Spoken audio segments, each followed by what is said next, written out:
Hello, family. Welcome to the first episode of The Other Side with me, Todd Jones. Today, the first episode, I actually just wanted to start off a little bit slow. So the first episode, I want to talk about child upbringing and expectations, just roadblocks that we encounter with raising our children, and how we expect our children to act or behave. Some of the obstacles that we go through when it comes to raising our children, and I just wanted to list a few, is time, expectations, and what we all struggle with is discipline. I'll spitball a little bit when it comes to each of these topics and just kind of break them down and give some examples, and most importantly, the effect of when we're dealing with these issues, and when the child is dealing with these issues, and maybe some suggestions on how we can fix it. I know some of the suggestions may seem a little simple, or it's like, oh, well, why didn't I think of that? Or I've tried that, or whatever the case may be. But basically, we're just trying to come up with some solutions, all right?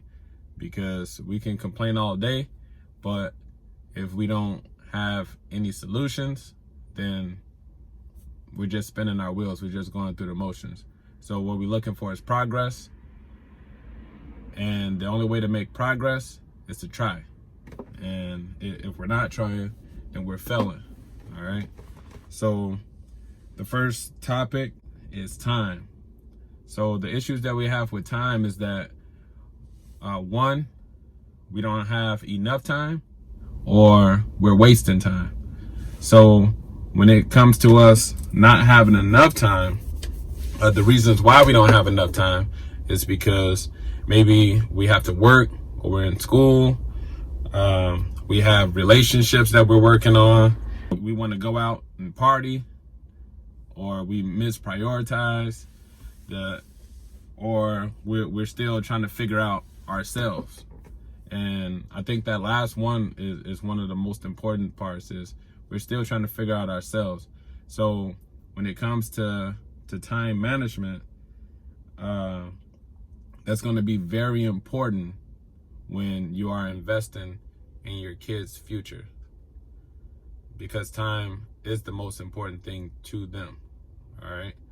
So when it comes to wasted time with children, we tend to waste our children's time, which is we sit them in front of the TV and say, don't move, while we go do other things. We buy them toys or video games to basically just distract them until we can find time for them. Now, I'm not saying don't let the kids watch TV or play the game, but it has to be limited. It has to be controlled, because these times are the most important times, when they're the most influential, besides teenagers. Smaller kids, they're the most influential. They're learning, they're soaking up everything. They're copying after us, whether it comes to the way that they talk or the way that they respond to certain things.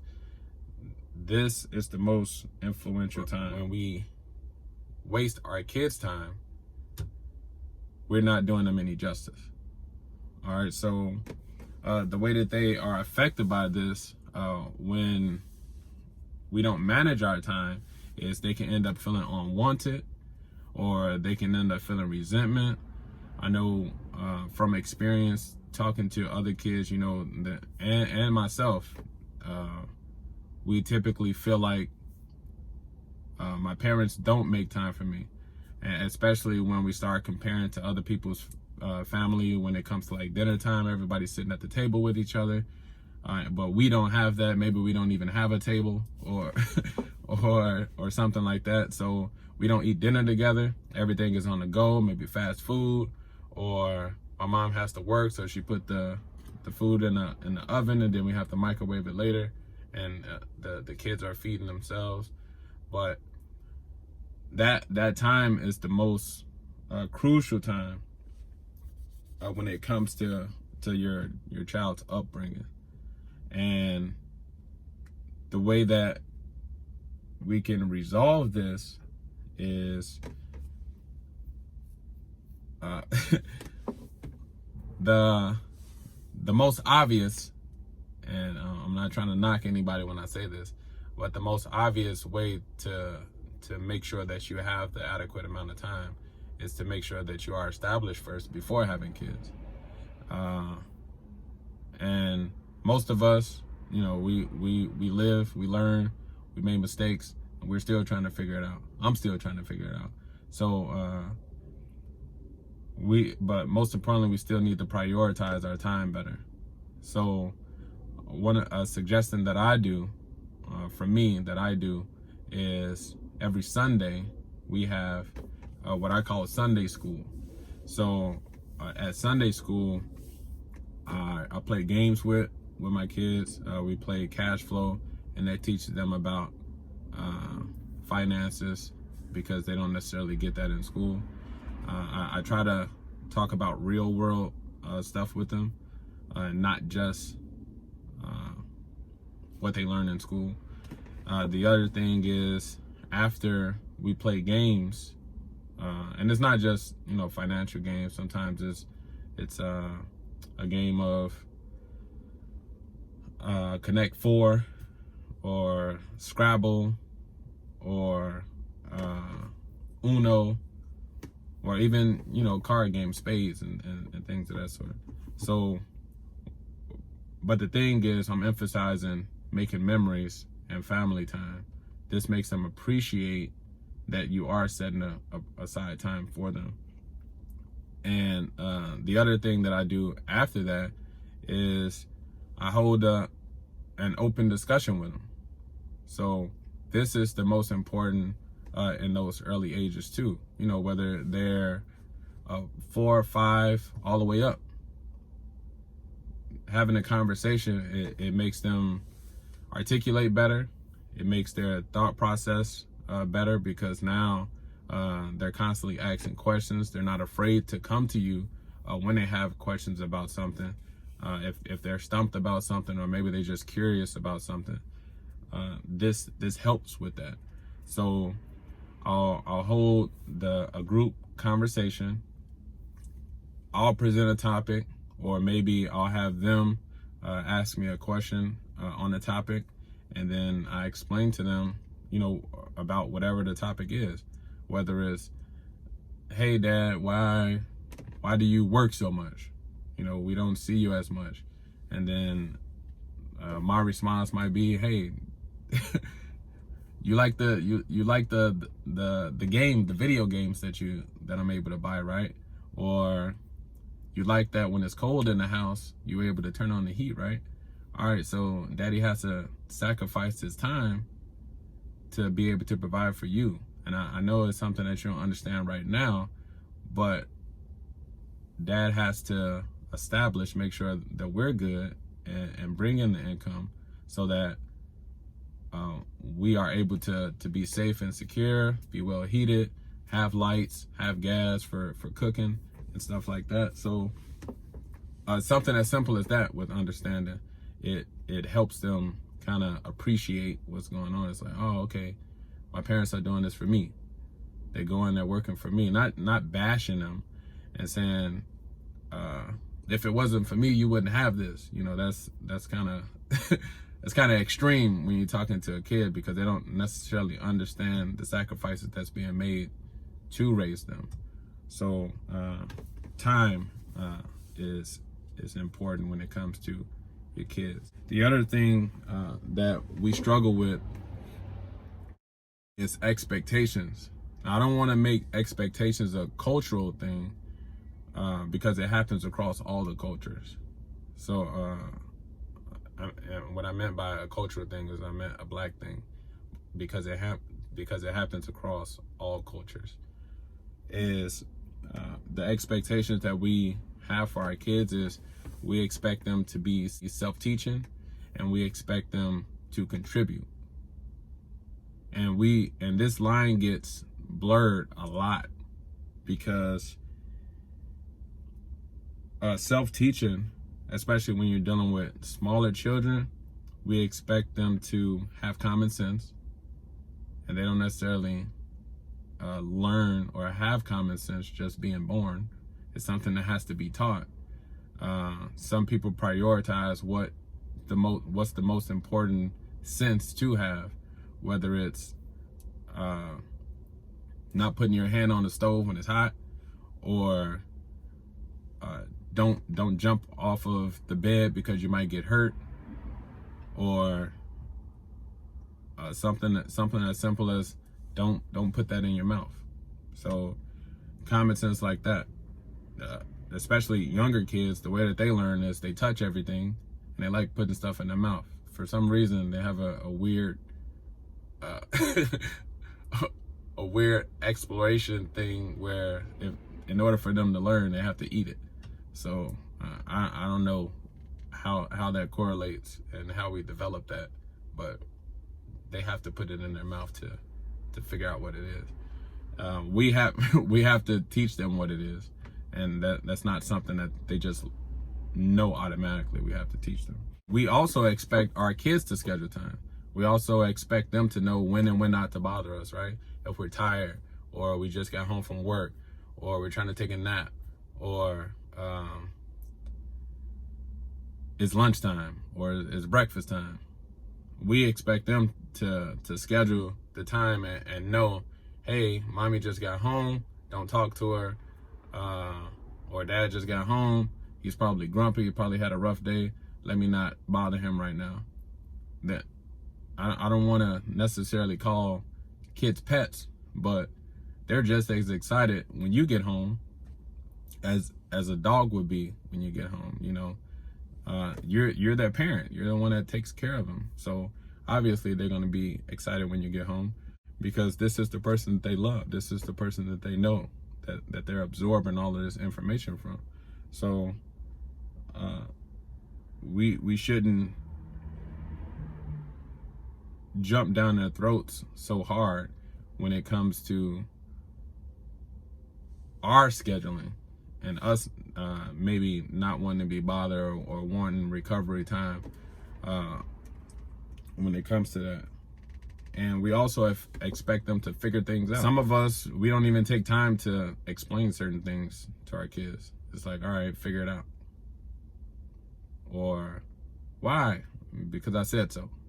And then now you leave it open for interpretation and for outside influence, because if you don't give them an answer, they're going to find the answer.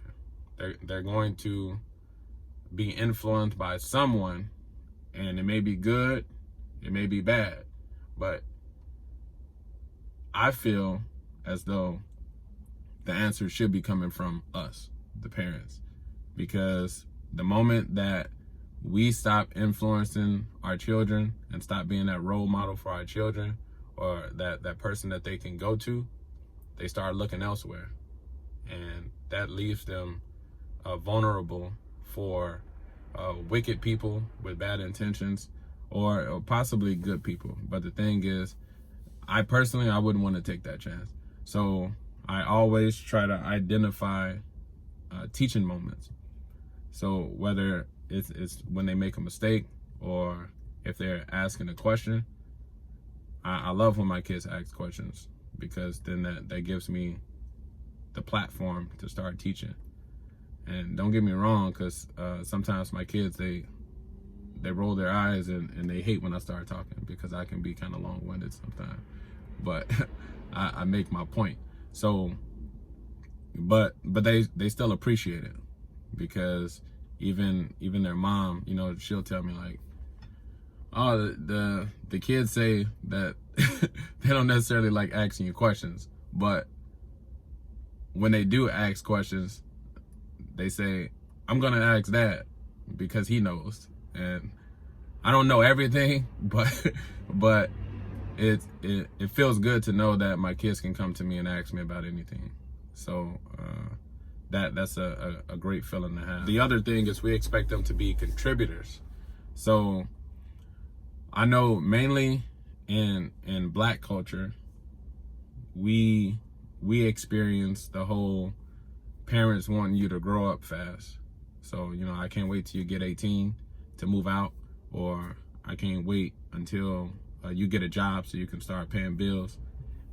That to me is a huge burden on them, because number one is they didn't ask to be here. So and the other part of contributing is we expect them to help raise their siblings and their children themselves. So if we have the oldest in the room with the youngest, and the youngest is putting something in their mouths, and we're not there to supervise, then we automatically jump down the older one's throat and say, why wasn't you watching them? Well, it's kind of not their responsibility to be watching them, especially if the oldest is 5 and the youngest is 2. So they're probably not worried about what the other child is doing. They're probably watching Paw Patrol or something like that. So but we jump down their throats about it. And then, like I said, for the older kids, we can't wait until they start contributing and paying bills. And it's like, hold on, wait. So now I have to, instead of focusing on school or focusing on a career that I'm trying to do, or maybe getting a part-time job and saving up to try to invest in something, you're telling me that I have to pay bills. So now they feel obligated that if they don't pay the bills, then they can't live with you. And that, to me, that's bad juju. It doesn't work like that. We're setting them up for like a cycle, and they're never able to move out because they're constantly dependent on, you are constantly dependent on them. And then we throw out, hey, you don't have anything, or you're not going to be able to afford anything. So we handicap them and keep them at home so that it takes the burden off of us paying the bills, because we have somebody else paying the bills. And in future episodes, we'll go into the whole parenting thing as far as why it's a burden with maybe a single parent household. So the effects is they'll move out prematurely. They'll have a problem with ego or control issues, and they might not want to have kids in the future, because as we get older and our kids get older, we might say, hey, I want some grandkids to look after now. You're grown, so I want some grandkids to look after. And they're like, nah. Because I know what it was like to have to watch kids, to be obligated to watch kids. And then they end up with that resentment towards having kids. Or, no, I'm not going to give you a grandchild because you didn't give me the time and effort that I need, so why would I have a child for you to neglect again, basically. But the ego and the control issue thing, that actually kind of sticks out to me, is because when you make your kids pay the bills and you still control every aspect of what's going on in the house, it is believed to be unfair to them. So initially, like, say for instance, the parent is paying the light bill, and what's the first thing you do when your kids leave a light on? You badger them and say, you don't pay the bills in this house, turn the lights off. Okay, so when they turn 18 or whatever, they get a job, and then you make them pay the bill, and then they leave the lights on, you still jumping down their throat about leaving the lights on. And I'm pretty sure it would be a confrontation if your child told you, I can leave the lights on, I pay the bill. And that would totally backfire. That wouldn't be good for anybody. So that's a a control issue, and it can spill over into them being adults as well. That control issue when they're in relationships, and you have a young man or even a young woman or whatever, and they're paying their bills, and their significant other isn't, or whatever, and then they're telling them, you listen to what I say because I pay the bills. This is my house. And now you have the person that they're supposed to be in this relationship with and love feeling like they can't do anything, or they have to walk on eggshells because the other person is in control. That's not good. That's not healthy for a relationship. The solution to that is, just let kids be kids. We are a little too tough on kids. They actually know and understand a lot more than we give them credit for. But all in all, it's their development. So we let them be kids to find out what they gravitate towards or what they like, so that we can feed and stimulate their creativity in whatever area that they're interested in, and help them get established. And so something that I feel like we need to change is helping our kids get established. So instead of trying to kick them out at 18, we should be more supportive in making sure that they know how to save. They know where to spend their money, or what to spend their money on, good and bad investments and things like that. So we have to help them establish confidence as well in decision making. So that's a part of helping them get established. Is they're living with you, they're learning how to manage their money, they're learning how to fail and succeed, and there's nothing better than being able to learn. If my parents tell me, well, you got to get out when you turn 18, well, what if I fail? I can't come back home. I got to live on the street. Now I feel like I have no support. I have to go to a shelter because you feel like I'm grown. You don't want to take care of another adult, but I'm still your child. It's still a learning process. And most people don't actually get established until they're almost 30. And we all know it's still 30-plus-year-olds still trying to figure out what it is they want to do, career-wise, or even they don't even know themselves. But the expectations have to be realistic. We have to be more supportive when it comes to taking care of our kids and stimulating what they need. The last part is discipline, and I'm very, very guilty of discipline, because I grew up and I was taught, pain instills discipline. Especially growing up in a religious household, a Christian household, you spare the rod, you spoil the child, right? So it's all about discipline. But in my opinion, it's not all about discipline, because I was always told that pain instills discipline. But growing up and maturing, I'm learning that that's not true in some aspects. I'm not saying that some actions don't warrant discipline, getting popped, or whatever the case is, but the most important thing is understanding and being compassionate and compromising. So with discipline, when we overdo discipline and constantly whoop our children, we're actually making them submissive or over submissive. We're making them timid.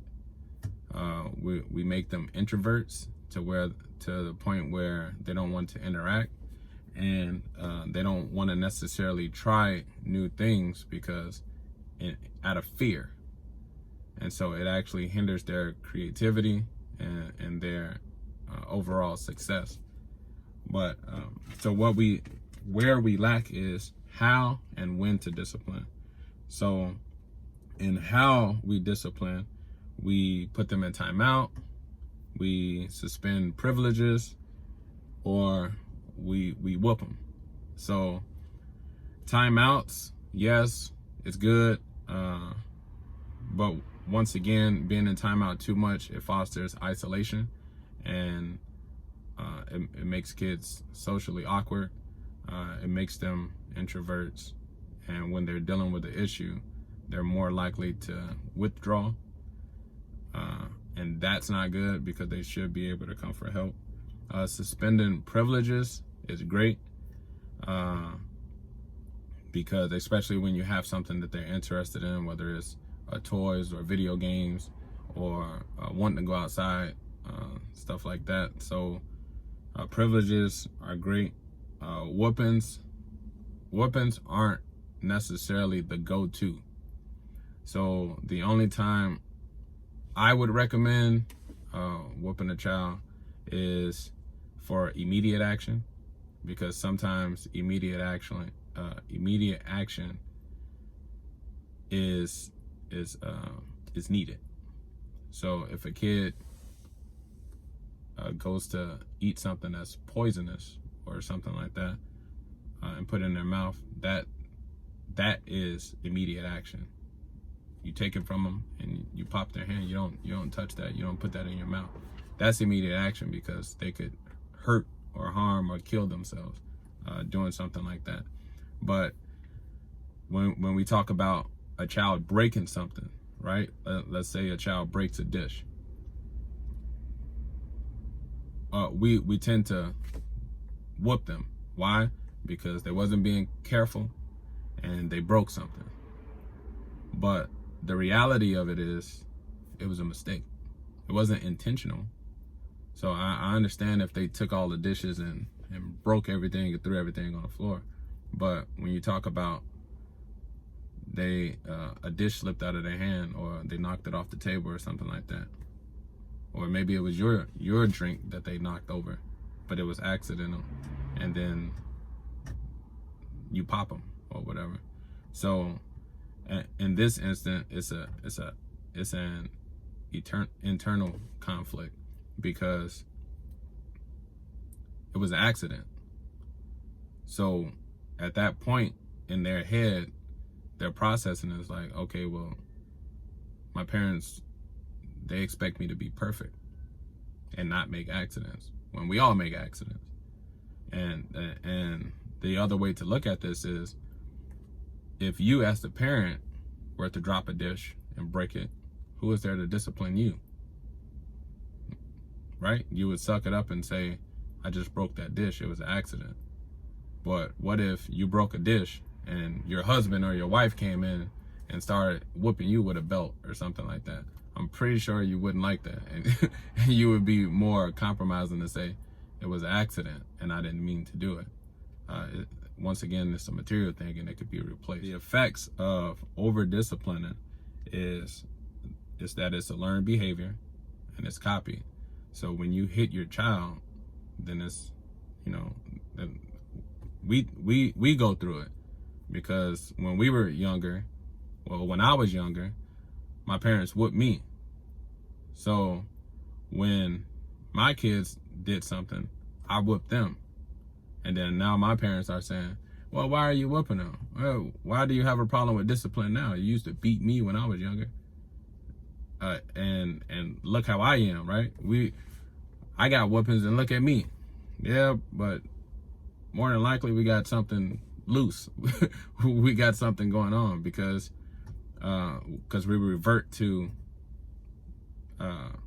fighting, some kind of physical damage, violence, and that's not good when it comes to being successful or dealing with other people. So it's copied, and that can lead to bullying in school, which is not great, because what if your kid was susceptible to bullying? You wouldn't like that. So sometimes when we discipline them, It could be out of anger, so it's misdirected. And that sometimes is the most common reason why we lash out at our kids. It's because it's misdirected. Because maybe we have a dead-end job, or maybe we're frustrated at the other parent or something like that. So the kid catches it. So being able to control our emotions is a big part of how you discipline your kids. The other thing is it can make them numb.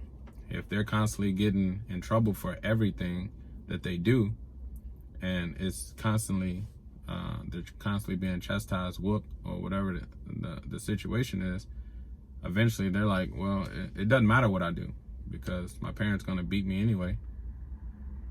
Sometimes it can foster them not caring, and then they grow up to break the law because they don't necessarily hold themselves accountable for the decisions that they're making, the irrational decisions that they're making. Then they end up in jail or dead because,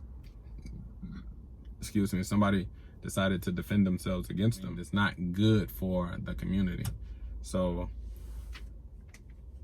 those are some of the effects, but the solution is we have to be aware of how we deal with our emotions, and then that teaches them to deal with their emotions. That because some people might feel like, oh, I don't want to argue around my kids, I don't want to cry or be upset around my kids, but these are natural emotions. But how you deal with them, your kids, they identify with that and then they copy that. So if you tell them not to cry, you have a father that tells his son not to cry, then he doesn't know how to deal with those emotions when they happen. And then he ends up lashing out. And then that might be at a female, that might be at another guy, that might be at a child, who knows? But you're putting them at risk because he doesn't know how to deal with that emotion. That's why our communication is mostly important. Like I said, and having those discussions and talking about emotions. What do you do when you get angry? What do you do when you get sad or depressed or upset? So that's something that needs to be taught, is how to deal with emotions. And we have to identify those emotions when they are occurring inside of us, whether it's love, hate, honesty, jealousy, or whatever. And when to discipline. We discipline our kids when they do bad in school, when they break things. I mentioned that, when they hit other people or they don't listen. So us as adults, we don't necessarily listen sometimes, and we get written up at work. Or we penalize our kids for not listening, but maybe they genuinely didn't hear what you said, or maybe they were curious about something. But the idea is to find out why they're curious about it, and if they are curious about something, maybe try to experience it with them, and they can understand why this is or is not a good idea. But identifying those teaching moments is what's most important when it comes to disciplining, because sometimes when I discipline my kids, I do talk to them. If the crime fits the punishment, or the punishment fits the crime, then I try to talk to them and say, hey, do you know why you're in trouble? You understand that you did this and it was wrong.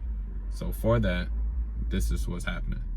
Whether it's you getting popped, or you get your stuff taken away from you, you get put on punishment, or whatever the case is. But the most important thing is they have to understand that they have to be accountable for their actions. So, like I said, we have to learn to deal with our emotions, and we have to learn how to compromise. Compromise is a big thing when it comes to learning. It is. because that spills over to relationships. When we talk about compromising in relationships, is definitely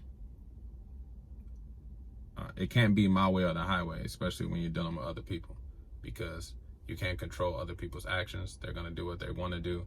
But the thing is, people are more likely to listen when you respect their decisions, and when you're not forcing them or getting in their personal space to make them do something.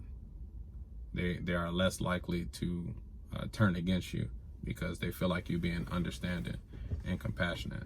So meeting in the middle, even like I said, when you're talking to your kids and you're disciplining them, and they feel like you take their game away, and then they say, well, that's unfair. Okay, well, why do you feel like it's unfair? Because you just put your hands on somebody. Do you think that you should enjoy playing a video game or watching TV or going outside and playing with your friends after you just assaulted somebody? Do you feel like that's fair? What if somebody assaulted you? How would you feel?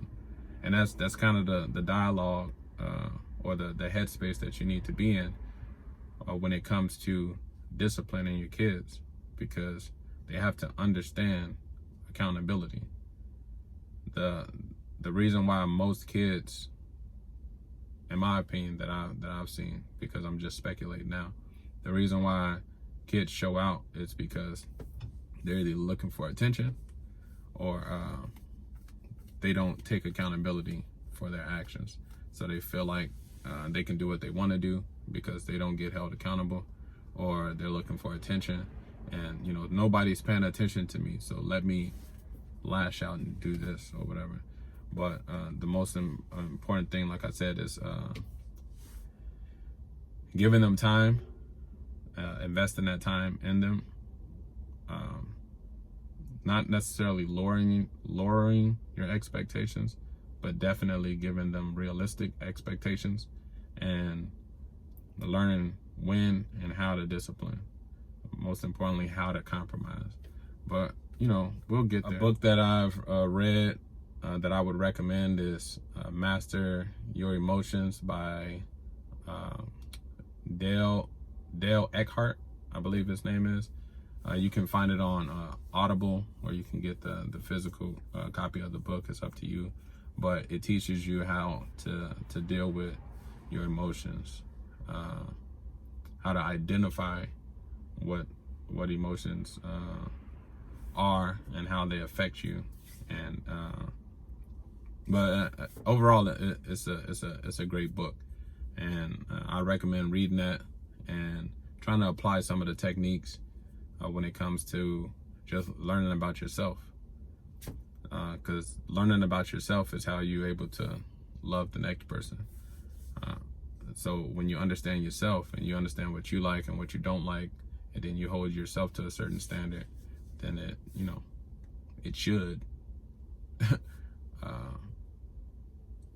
it should help you be accountable and know what you want and what you don't want, and help you to not react irrational when it comes to dealing with idiotic behavior or behavior that irritates you.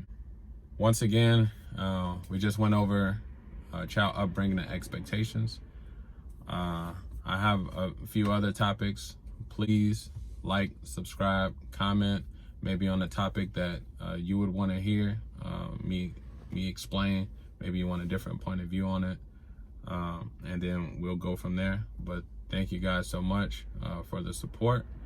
I'll see you in the next episode.